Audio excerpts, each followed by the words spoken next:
And now, it's The Law Show on CL 650. A comprehensive look at everything you need to know about the law. Can I get a witness?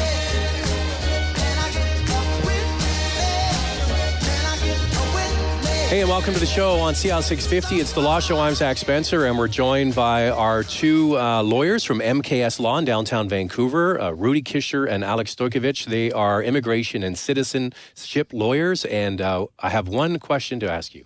Are you busy? Oh, yeah. And 2 words, executive order.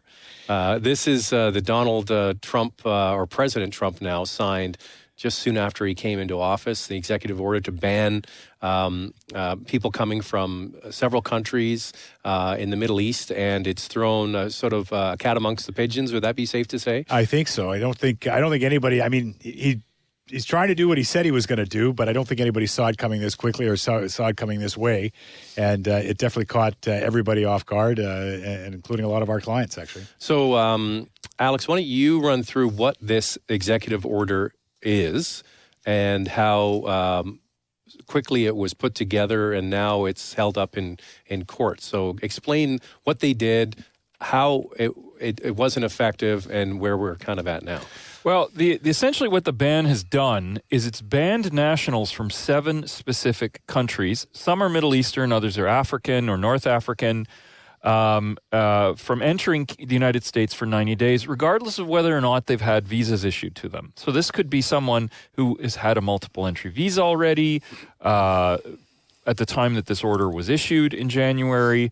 For 90 days, those citizens of those countries cannot apply for visas, and citizens of those countries, if they've been issued visas, cannot use them. So you have a mom and a dad who's coming from Iran to visit their grandkids in California, for example. Right. And they have gone through the process and been issued visas from the United States. So they're being okayed to go up until the date that the executive order was written. Then all of a sudden they can't come. Correct. Is that basically That's a 90-day block on them coming. So they're showing up at the airport, and the airport, because the airline of is saying no thanks. We're not going to take you. We can't let you on the plane. Yeah. Okay. That's what's going on. Now, so this was rushed from everything I've heard in the news. Yes. And the open questions as a result of this. Now, a little bit of background on it first. So it's important to note that these were all countries where there were some special measures before, and several of these countries are countries that really are in a state of social disorder at the moment. Failed states, pretty much. Essentially failed states. You have 3 failed states in particular. You have Somalia, which is essentially hasn't had a functioning state since the early 90s. You have Libya, which has fallen apart in the last several years and which is run by rival factions, including a large chunk of Libya is run by an al-Qaeda affiliate. You have Syria, which has been under probably the most horrific civil war of recent times over the last 4 years. So that's 3 of them. In addition to that, you have Yemen, which is also a country where there's an al-Qaeda affiliate running part of the country, and the rest is subsumed in another horrific civil war. And finally, the Sudan, where you do have a functioning state per se, but the state's control over the entire country is limited because of, if people remember, the crisis in Darfur, which is continuing, and war on the southern border with the country next to it, which is South Sudan, which also has a civil war on. So to some extent, these are all 7 countries, with the exception of Iran, and where there was already some element of civil war on. And sanctions. And sanctions, yes. Until the agreement was reached. So what has been brought up is Obama had this list as well, and you said there were previous measures. What happened in the past? Well, there were special vetting measures for security background checks. What people are referring to as extreme vetting, Trump has made it sound like this is the first time this has ever happened. They were doing that already for these 7. And the feeling was for 6 of these 7 countries, this was necessary for the reason that the people involved needed to be carefully scrutinized because there were the presence of al-Qaeda and other al-Shabaab, for example, in Somalia. You had to be very careful for terrorist links. And in the Iranian case, there was the Iranian Revolutionary Guard, which is probably the most powerful institution in Iran, and who has a web of business interests around the world, including through shell companies, even assets in North America. that the Obama administration, much like the Bush administration before it, was very concerned with its funds being used to finance Iran's adventures abroad, if you will. I mean, a lot of links they're claiming between the Syrian conflict and the money coming from Iran. The government in Syria is largely backed by Iran, as is Hezbollah in Lebanon, as are the Houthis in Yemen. So, there were some legitimate reasons for taking extra care with reviewing background checks. What's unprecedented, though, by this order is the idea that you're just going to blanket not accept anyone from these countries. We've never, the United States traditionally doesn't do that. They did it. They did it for Iran in the 1980s. They definitely did it for Iran. Well, that's after the refugee. It's been a long time. Yeah, not the refugee, the hostage taking. Hostage taking. Yeah. So. That's what started, right? And yes. And then what followed is that all of a sudden these people show up at the airport. They can't get on planes. They're going to, and some of them are elderly people going to visit grandkids. Some of them are business people. You got a wide swath of the populace that's trying to travel. There was the chaos was substantial. First, the order itself. I think I'm not speaking out of turn here if I say that they rolled it out in an amateurish fashion. They didn't brief their own staff internationally as to how that this was going to come into effect. They also didn't brief properly their own Customs and Border Patrol people. And it also seems like they didn't think through who this would affect or not. Mm-hmm. So, for example, the question that we got in the first few days, does this apply to green card holders? Does this apply to dual citizens? What if you're Canadian and Iranian? There's a lot of Iranian people in the Lower Mainland. Of course there are. And does that mean none of them can go to the United States if because of this ban? What about if you're a green card holder? What if you're a green card holder on vacation when this is issued?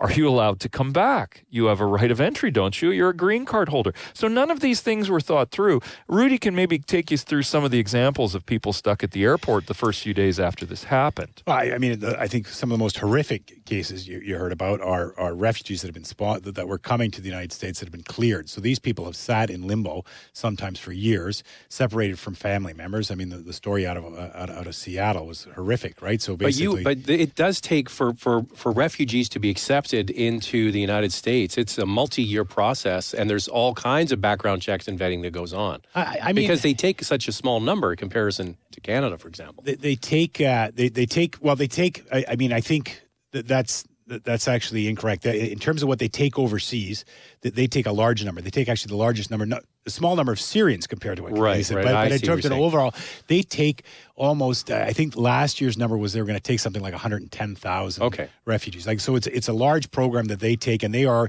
the largest receiver of overseas refugees. What people have to remember is when we talk about refugees, you can usually break them up into two types. Most of the world, such as Europe, only deals with refugees that showed up their borders. They just arrive. They arrive, and we have to they have a right to have their story heard, and if they sort of fit the refugee definition, they're allowed to stay. The United States and Canada and about 12 other nations are involved in what's called refugee resettlement, which is if they don't have an option to remain where they are, to basically settle where they've landed, the 20 million or more refugees that are abroad, there's a small number, about over 100,000 that are resettled every year. So these are the people that are living in camps in Turkey and Jordan. And they places may be in like camps, that, right? not necessarily camps, but they're overseas and they're out of their country of origin, and they're stuck. So maybe they're sitting, for example, in Turkey, right? Mm-hmm. So and they might be Iranians that have been there for years, right? They might come from a minority group and they've lived there, and finally they're saying, well, they can't stay in Turkey. They're not going to be allowed to live in Turkey, and the UN has said, okay, we're going to help you resettle. The United States